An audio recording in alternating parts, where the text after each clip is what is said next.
Thanks for checking out this video. So let's go ahead and get into it. What is coming to Shudder for March of 2025? And I actually just got this information, so I haven't even really looked at it, although I already do know some of the Shudder exclusives and originals that are coming for March. But reminder real quick, I'm going to go over those first. The Shudder exclusives and originals, I will always have no spoiler reviews up the week that they're coming out. They come out on Fridays.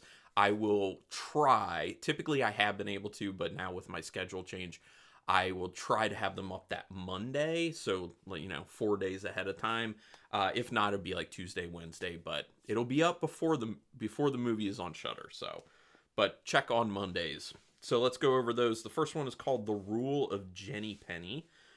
This one's coming March 28th.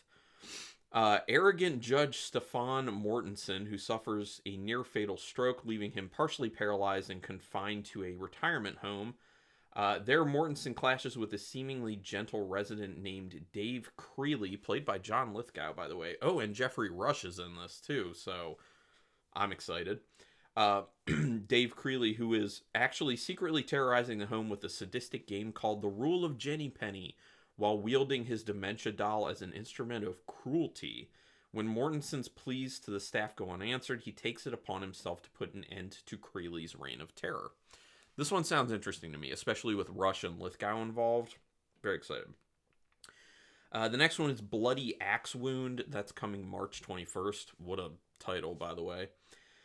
Abby Bladecut is a teenager torn between the macabre traditions of her family's bloody trade and the tender stirrings of her first crush. In the small town of Clover Falls, Abby's father, Roger Bladecut, has built an infamous legacy of capturing real-life killings on tape and selling them to eager customers. But as Abby delves deeper into the grisly family business, she begins to wonder if it's time to take a family tradition in a new direction. Interesting. Jeffrey Dean Morgan is in it, so that's something. And then the next one, I almost watched this one in 2024. Got close, heard some decent things about it. Starve Acre. This one's coming March 7th, so it's the earliest one in March. 1970s rural England. Richard and Juliet's seemingly idyllic family life is thrown into turmoil when their son starts acting out of character. At Starve Acre, the remote family home, archaeologist Richard buries himself in exploring a folkloric myth that the ancient oak tree on their land is imbued with phenomenal powers. While Juliet turns to the local community to find some kind of peace, Richard obsessively digs deeper. An unexpected discovery soon occupies the couple's attention, and dark and sinister forces unwittingly allowed into the home offer a disturbing possibility of reconnection between them. Matt Smith is in it, who played one of the doctors in Doctor Who. So, good acting there. Okay, now moving to the other stuff. This is kind of like their highlighted stuff that's not Shudder exclusive and originals. Evil Dead and Evil Dead Remake, the 1981 and the 2013, are going to be on Shudder. I'm not going to read synopses for those because we all know those. I don't think Evil Dead has ever been on Shudder. Well, either of these movies have ever been on Shudder. So, that's cool. Great films. One of the big bits of news that I've already seen out there on the internet is The Last Drive-In with Joe Bob Briggs is coming back. Big fan of that one. They're changing format again this year for season 7.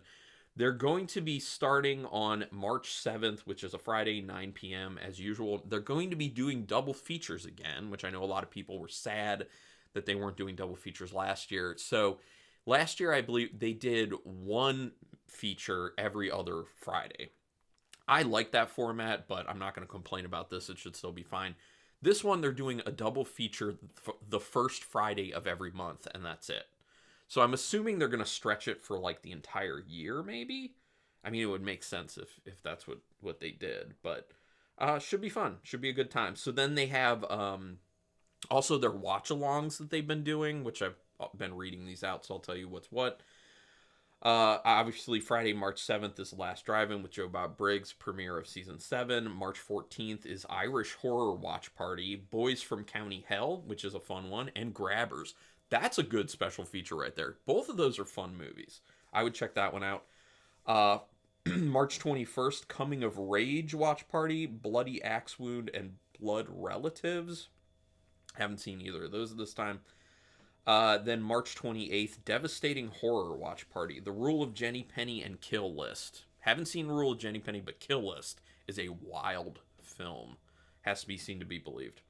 All right, so the next, one, two, three, 9 films, I guess, are coming March 1st.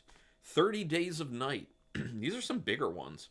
After an Alaskan town is plunged into darkness for a month, it is attacked by a bloodthirsty gang of vampires.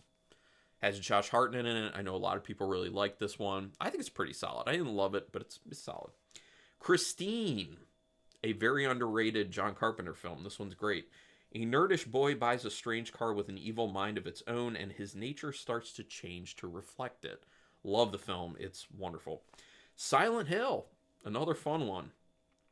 Rose De Silva takes her adopted daughter Sharon to the town of Silent Hill in an attempt to cure her of her ailment. After a violent car crash, Sharon disappears, and Rose begins a horrific journey to get her back. If you haven't seen the Silent Hill movie, it's a good time. Pretty creepy, too. Then, Army of Darkness. Awesome. When Ash Williams is accidentally transported to 1300 AD, he must retrieve the Necronomicon and battle an army of the dead in order to return home. Flowing. Haven't heard of this one. On a rainy day in Rome, a mysterious vapor seeps from manholes, causing those who inhale it to confront their suppressed desires and rage. The Morel family is unaware of the impending revelation of their darkest impulses. I don't know. Again, and with any of these movies, especially if I say I haven't seen them or it sounds interesting or not, comment if you have seen them and let me know if you recommend them or not. Like, should I stay away? Should I definitely check them out? Let me know. Mermaid Legend. A woman is avenging the death of her husband in this slightly supernatural drama. It's not enough of a description. Not interested. Crazy Family. After moving into a new house, a family starts acting crazier and crazier. Terrible synopsis. Like, that's not interesting to me. Then We Have Always Lived in the Castle. Mariquette Constance and her uncle Julian live in isolation after experiencing a family tragedy 6 years earlier. When cousin Charles arrives to steal the family fortune, he also threatens a dark secret they've been hiding. All right, the next 3 films are coming March 3rd. The Convent. A group of college students break into an abandoned convent and become possessed by demonic spirits. Doesn't sound interesting. Tropic. France. What? This is weirdly written. France. 2 trained astronaut twins go through a lot when one of them is contaminated with a mysterious residue from space. I wonder if they're using AI for these, honestly, because they're not written great a lot of the time. Doesn't sound interesting. Wolfkin. Sing, not single. Sing mother Elaine is disturbed by her son Martin's aggressive behavior. She visits his late father's estranged family in small town Luxembourg, which hides a much darker nature. They've got to be using AI to do these. They're not good. March 8th, the next 3 films. Oh, this is a good one. Nosferatu, a Symphony of Horror from 1922. Vampire Count Orlok expresses interest in a new residence and real estate agent Hutter's wife. Classic, very good. Cabinet of Dr. Caligari from 1920. I love that film. That film is excellent. It's beautiful. The backdrops are like, the scenery is like all hand drawn. So from an artistic standpoint, it's gorgeous. Hypnotist Dr. Caligari uses a somnambulist Cesar to commit murders. And then The Phantom of the Opera, 1925. A mad, disfigured composer seeks love with a lovely young opera singer. So good ones on the 8th. Then the next 3 are coming on March 10th. Sweet, Sweet Lonely Girl. Soon after moving in with her aging Aunt Dora, Adele meets Beth, seductive and mysterious, who tests the limits of Adele's moral ground and sends her spiraling down a psychologically unstable and phantasmagoric path. Then the next one is Sator. Secluded in a desolate forest, a broken family is observed by Sator, a supernatural entity who is attempting to claim them. A lot of these are just not sounding interesting to me. Maybe it's just my mood. I don't know. And then Without Name. Follows a land surveyor on an assignment to measure an ancient forest for a developer, but soon loses his reason in a supernatural environment that has its own plans. I don't know. The next three are coming March 15th. These are interesting ones. 976 Evil. Haven't seen that one, been meaning to. It was on Shudder before, but I didn't get to it in time. People who dial 976 Evil receive supernatural powers and turn into a satanic killers. When Spike dialed 976 Horror, he knew it was an expensive toll call, but he didn't know that he'd have to pay for it with his soul. Sounds fun. I will check that out. Brain Scan. I know a lot of people love Brain Scan. This one's for my coworker Justin. A teenager is part of an interactive video game where he kills innocent victims. Later, the murderers become real. It's fun. Eddie Furlong in it, too. And then Out of the Dark from 1989. Beautiful young women who work at the offices of a phone sex company are being stalked by a psychopathic killer. All right, sounds interesting. Then the next three films are coming March 17th. Tale of Tales. From the bitter quest of the Queen of Long Trellis to the two mysterious sisters who provoke the passion of a king, to the king of High Hills obsessed with a giant flea, these tales are inspired by the fairy tales of, Giambattista Basile. I don't know. Has anyone seen this one? That one's confusing to me, especially the way they've written it. My Amityville Horror. Probably not going to be good. For the first time in 25 years, Daniel Lutz recounts his version of the infamous Amityville haunting that terrified his family in 1975. Oh, so it's like a documentary. Could be interesting then. And then the Clove Hitch Killer. A picture-perfect family is shattered when the work of a serial killer hits too close to home. Maybe. And then the final three films coming on March 24th.